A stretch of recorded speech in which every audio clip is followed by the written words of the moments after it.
I'm Katie Adams. This is a project for EDFD 5053 with Dr. Longing, and I'm going to be talking about e-newsletters in schools. It's July 4th. Happy Independence Day. So what is an e-newsletter? It is short for email newsletter, and it's a message sent out to subscribers, typically on a regular interval. So this could be every week or every month.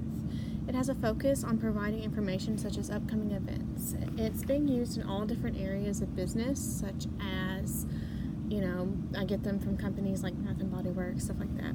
And it's getting to start being used in schools. So here's an example of an e-newsletter called the Library Buzz. It's super cute. It talks about reading, what's going on at the school, and has some information linked down below. So important features in a newsletter. You want to have a content calendar. This can have upcoming events, curriculum that's going on at your school, etc.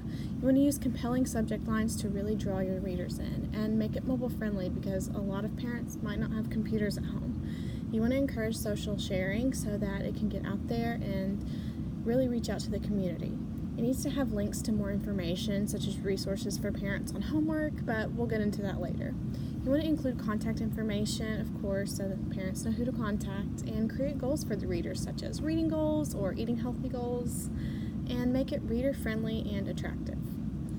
Using e-newsletters in a classroom. So teachers may want to use individual e-newsletters in their classroom. They can set this up through different sites or through email. If the school does not have a school-wide newsletter, you may want teachers to start their own. Later, I will talk about different websites that can be used to design e-newsletters. If your school does have a newsletter, you may want to make sure your parents don't feel overwhelmed by having a lot to read.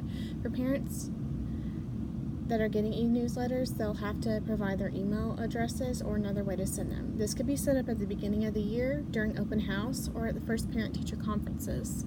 E-newsletters are a great way to get weekly or monthly events across to parents. When using an e-newsletter in the classroom, teachers need to make sure they are putting out quality information about what is happening in the classroom. This can include curriculum, test dates, field trips, and more. Teachers do not need to make the newsletter too long to read or focus on specific students. This could lead to some parents or students feeling left out. Teachers should make their e-newsletters attractive and possibly include class pictures. They could put any upcoming events, making sure to put their contact information as a must. And by inviting parents to contact them, this can really open up communication. Make sure all teachers have a way to send the e-newsletters to parents. If online communication fails, printing out the newsletter and sending it home is an option, but not ideal. So here's a cute example of an e-newsletter. You can see it at the top where it says what grade, and you might want to have the teacher put her name. It has a place for email, Twitter, and a website. They include upcoming events, reminders, and their week of learning with reading, math, writing, and a class theme. I love the buzz. This is just a super cute little theme that any teacher could easily edit. So now we're using e-letters school-wide. If your school has the availability to create a school-wide e-newsletter, this is my recommendation. Parents can easily see need-to-know information every week or month, depending on how often you send it. Because the newsletter is coming from the school rather than a teacher, parents might take it more seriously. If an e-newsletter is presented by the school, it needs to be well thought out and organized and have all previously listed features. This is important because oftentimes e-newsletters go unread. Making sure you are producing quality content is the key to getting parents to read your newsletter. Knowing your audience is one of the most important aspects of writing anything. Because schools serve such a wide variety of families, you need to make sure that your newsletter is easy to read and accessible to all. This can mean having options available in Spanish or other languages. The newsletter is a terrific place to guide parents to resources for their child's learning. If you have specific curriculum at your school, check and see if they have a website to help parents. It can also help the school connect to the community through sponsorships of local businesses. This not only connects, but also could help raise money for the school. So here's an example of an e-newsletter. It's called the Briarcliff Bugle, which is a really cute wordplay on their school name and it being a newspaper. They have cute titles like The Bake Sale Was a Success and have some snack ideas and upcoming events. It's super cute.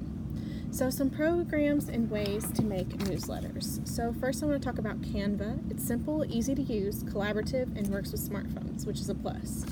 Next, Spark Adobe has preset themes. It looks really professional and it's pretty easy to use, not as easy as Canva. Next is Lucid Press, which is the most top-rated website I've found. It allows multiple pages and up to 500 people can collaborate at once, but it's costly. It costs per month. Next is Google Products, which is my personal favorite, and I'll be making an example newsletter later today with that. Scribus is an alternative to LucidPress and also similar to Adobe. It just has a lot less option. It's preset. All you do is go in and change the text. And then you could have it put on a school website. So somewhere on your school website, you would link to an e-newsletter. This isn't my favorite way, but it could be. So next we're going to be making an e-newsletter. So here I have I have kind of a pre-made newsletter. It took me about 10 minutes to make, and we're going to fill in some stuff. So here I'm writing welcome back to school, just, a little message, a little start. It's going to be a fantastic year, and then a good way to connect with the community is to get sponsorships. And so just for an example on this one, because I do know they sponsor my school in baseball, is Barton's of Monticello. So I just added that in. I went to Google and found an image of Barton's logo and entered it into the newsletter. Really simple, really easy way. This could help, raise money for your school by having businesses in the community buy ads for different things. So on the next page of the newsletter, I'm adding some catchy titles. Here I have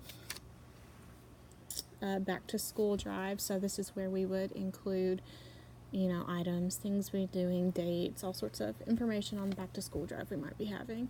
I want a catchy title, so I'm going to say free food and free fun. And this would be alluding to the open house that is coming up, because we usually have snacks and things for kids to do while, we talk to the parents and show them around our rooms. So just some neat ideas. Next, I have a calendar of events. So I have a calendar right there. It actually connects to our Google Calendar. It looks small, but if parents were to have it on their cell phones, which is what this is designed for, that's why it's long ways, it would look kind of like this. And like I said, it connects to our Google Calendar through the school. Next is resources. I went and got this link from scholastic.com that would help parents with homework. Like I said earlier, you could use links to other things. This is just one example of all sorts of resources you could do. And then down below I have contact information, so you might do email, phone number, any apps you use to contact parents would be down here. Might have a link to the school website as well. So now we're back. We're coming back in a minute. I had to record my video and then this separately, so there's some funky stuff that goes on right here.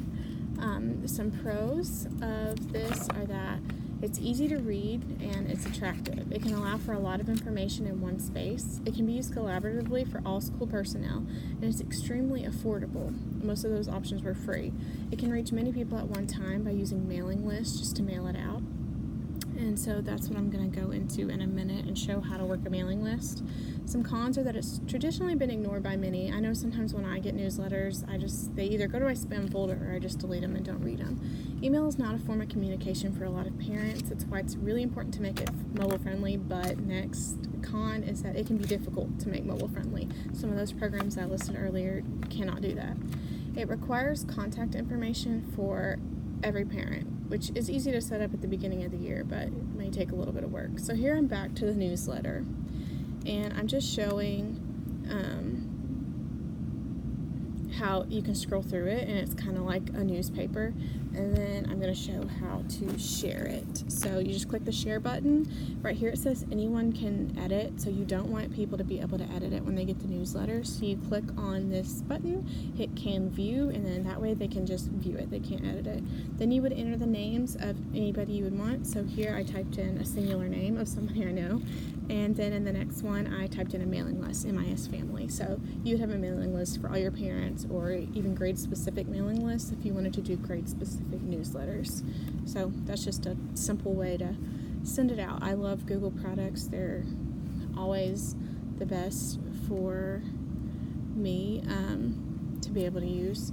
So here I'm back on the pros and cons screen. Okay, staying safe. I want to talk about staying safe while using any kind of internet product. There are many ways that the internet has brought us accessibility, but unfortunately that's also brought some safety hazards.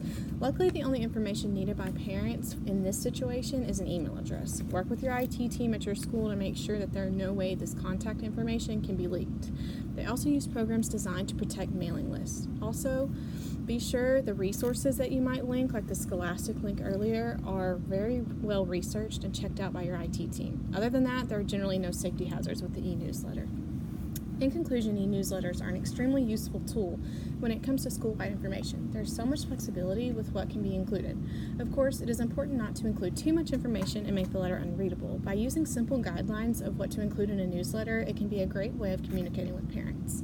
In my research, a survey I conducted showed that only one person, or 4% in this survey, said that their school uses e-newsletters. This was not surprising to me because my school doesn't use one, nor did the school I went to.